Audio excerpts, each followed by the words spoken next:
guess, kills the narrative. I don't know. Joining us now is former New Jersey Senate candidate, as a Republican, and investigative reporter, Alex Zdan. Thanks for being here, Alex. Appreciate it. All right, so look, you ran against Menendez. You know the politics here. What the heck is going on that no one's really following this?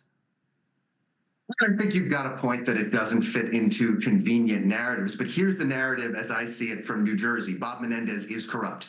He's been corrupt for 30 years, for his entire political career. And now the chickens are coming home to roost. He just has the good fortune to be on trial at the same time as former President Trump and Hunter Biden. Bob Menendez should be sending those two guys fruit baskets every day because their cases have pushed his off the front page. And I understand that the trial of a former president is certainly significant. When you look at the content of that trial that former President Trump just went through, one block away from the courthouse where Menendez is on trial, it amounts to creative bookkeeping.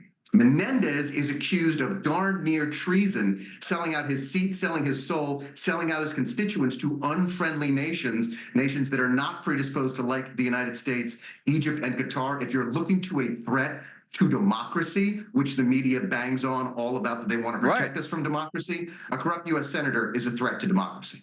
So, I mean, again, talk to me from the Republican side. It sounds like maybe you agree that it doesn't fit into the narrative. Maybe from the Democratic side, they don't want to talk about it because it's a really embarrassing moment for a Democrat. But as you've been following this case for over the 5 weeks, it's got everything, right? I mean, the idea that the guy's saying he's ringing a bell for his wife to come in.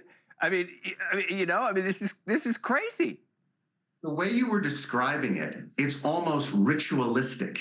It's almost like a religious service. Bob Menendez giving his blessing to this guy to not be worried. Bob Menendez as the high priest of corruption, dispensing his wisdom with the aid of a bell. And by the way, in the last trial, he got off. And there are many who are watching this case who think that it'll be tough to get him convicted in this case too, right?